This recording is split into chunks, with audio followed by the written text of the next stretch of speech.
Hello, it's an A-level maths video. We're looking at year 1 of the pure mathematics content here. Chapter 1, algebraic expressions, and we're looking at the final section in that chapter, which is to do with rationalising denominators. So to understand what we mean by rationalising denominators, we do need to be really clear on what we mean by rational numbers. Now this is something which we have kind of looked at briefly before, but I want to look at it in a bit more detail at the start of this video. I want to make sure that we understand that a rational number is any number that can be written in a fractional form, basically, where those numbers in the fraction are both integers. And also, just to understand that if there is a number which can't be written in that form, we call those kind of numbers irrational numbers. So in a second, I'd like you to pause the video, have a look at the question there. I've put 5 numbers on the screen there. Decide which of those numbers are rational and which are irrational.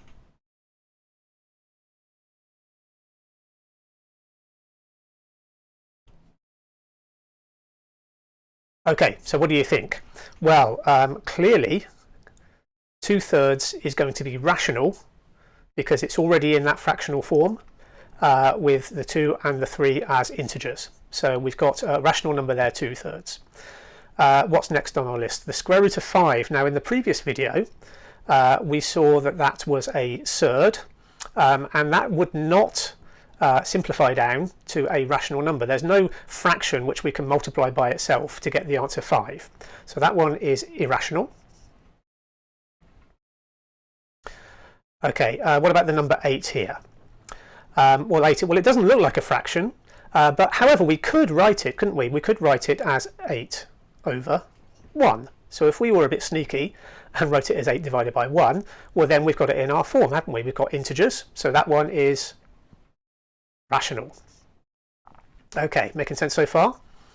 Right, what have we got next? The minus 0.546 here. Is that rational? What do you think? Well, could I write it as a fraction with integers? Well, actually, I think I could. I could actually write that as 546, negative 546, I should say, divided by 1,000. And those are both integers, so that is rational. Okay, and then finally I've got pi over 2.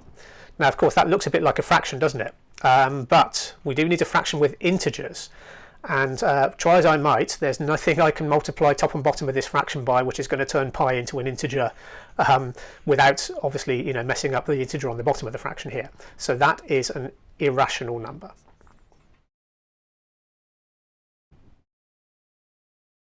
So understanding this difference between rational and irrational numbers is really, really important for us to understand what's going on with this topic. Another question on the screen here for you. I'd like you to stop the video, pause it, have a think about it, and once you've got your answer, restart the video then, please.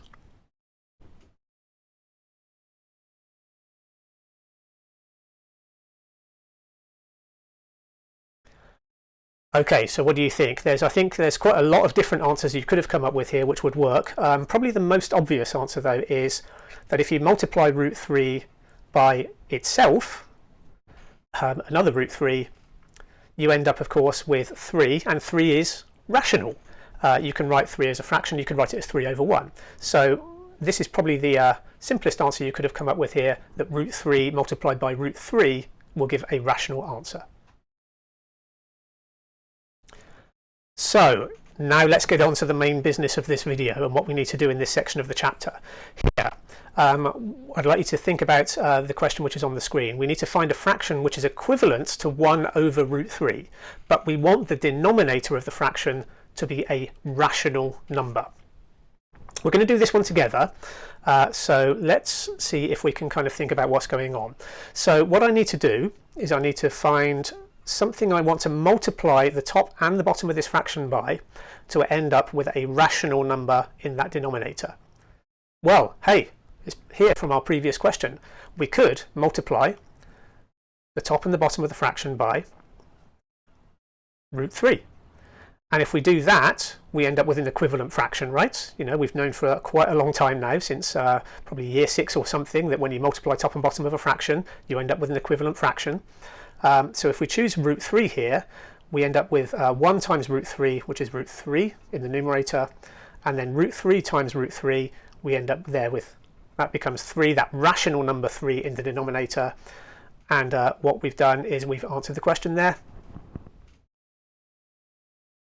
And we have done something called rationalised the denominator.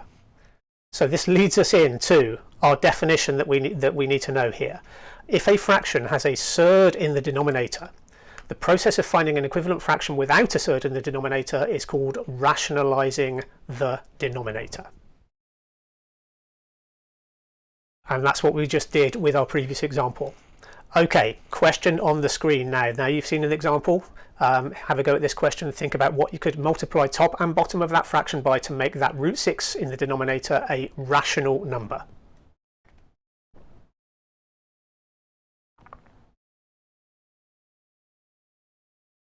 Okay, so how did you get on with this? 3 over root 6, that's the fraction we've got here. So if we want to multiply root 6 by something to make it rational, well, most obvious choice I think is to multiply it by another root 6. We need to multiply the numerator by that as well. So if we do that, on the numerators here, 3 times root 6, well, I'll just write 3 root 6. And then root 6 times root 6 is, of course, just 6. So we've rationalised the denominator. Now what we probably want to do here is we probably just want to simplify that, because I can see if I divide top and bottom by 3, I'll simplify that fraction. So a simpler way of writing that fraction would be to say root 6 all over 2. Okay? Okay then, so unfortunately it does get a bit more complicated, so what we need to do is we need to kind of do a little bit of preliminary work to just kind of lead us into when the denominators of the fraction are a little bit more complicated.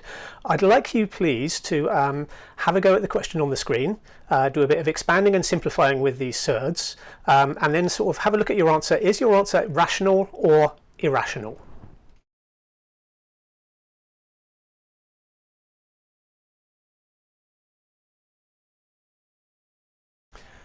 Okay, so let's see how we got on with this one.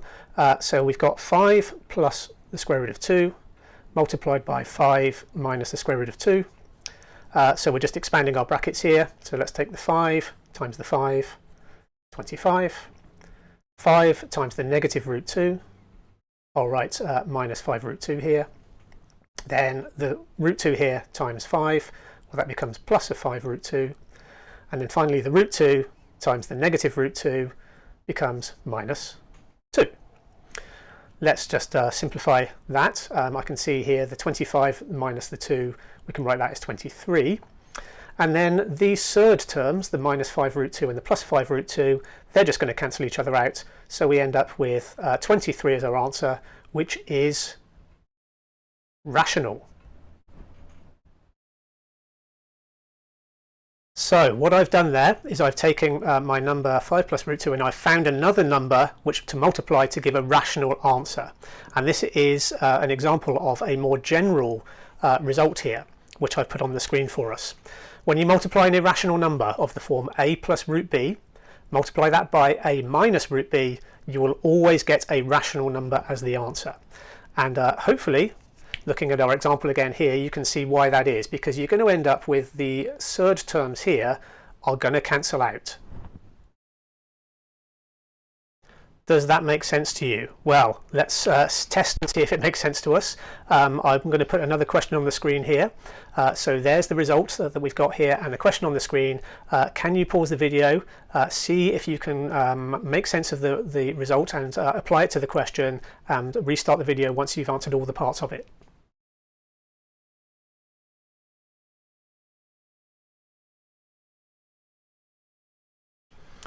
Okay, so let's see if you've come up with the right thing here.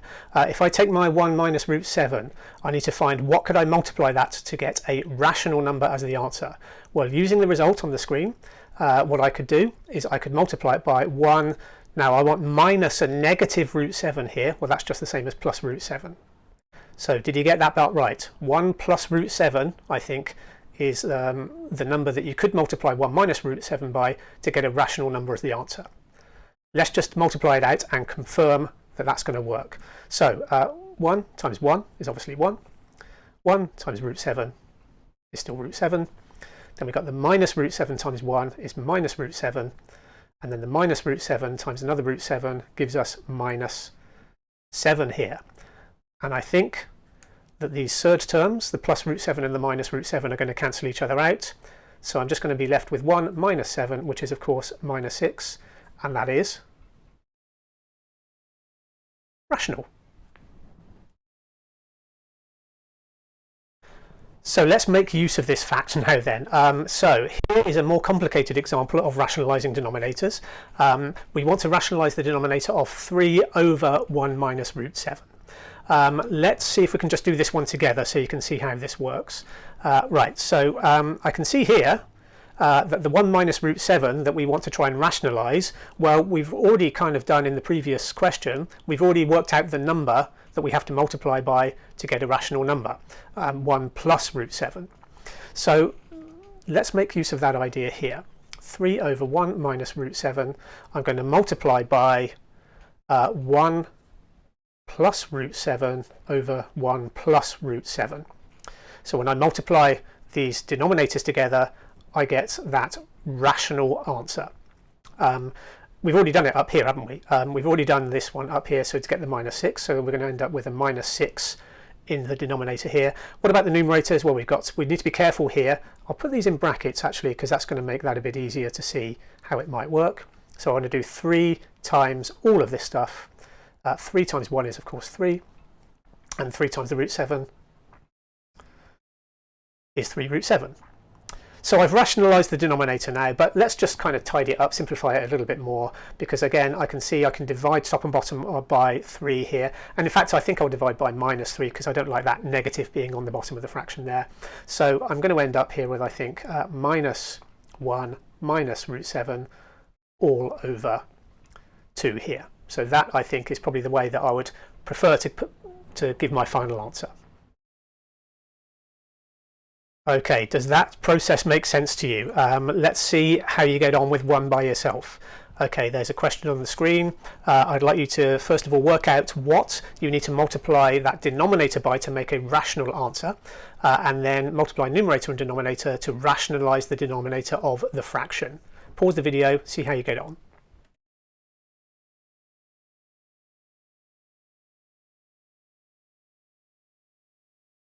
Okay. So let's see how you got on with this one, and we'll just kind of very quickly work through the answer together then. We should first of all have recognised that we need to multiply the top and the bottom of this fraction by 4 plus root 13. That's going to be the number which rationalises that denominator. So here's the first step, 4 plus root 13 on the top and the bottom. Okay, just to make that a bit easier, I'll put these in brackets so we can see a bit more clearly what's going on. Now, let's multiply the numerators. So root 2 times 4 is 4 root 2. Root 2 times root 13. Okay, remember the surd rules from the previous video? We can multiply the 2 by the 13 inside the surd, and we end up with root 26 here. Okay, so that's what we should get in our numerator. In the denominator, 4 times 4, 16. 4 times root 13 there is plus 4 root 13. Then the minus root 13 times 4 is minus 4 root 13. And then the root 13 times the root 13 with a negative there becomes minus 13. Okay, so that's all becomes that. And I can see here the surd terms again cancelling each other out. So I'm going to end up with 4 root 2 plus root 26 all over, and then the 16 minus the 13 gives me 3. Pretty sure I can't cancel that down any further, so that should be the answer you ended up with there. Okay, so to sum up, when we are rationalising denominators of fractions, if we have fractions with a denominator which is just a straight surd, you can multiply numerator and denominator of that fraction by the same thing. So that's the first fact there, the root a, multiply top and bottom by root a, you're going to rationalise the denominator. For slightly more complicated situations where we might have a surd term, the root b, and another term which is not a surd, then we can multiply numerator and denominator by a minus root b here. That's going to turn that denominator into a rational number. More practice questions in exercise 1F, but this is a very, very important skill that we need to know how to do it. So please do practice that, because it's going to crop up throughout the rest of our course. But for now though, I'll say goodbye, and I'll see you in the next video.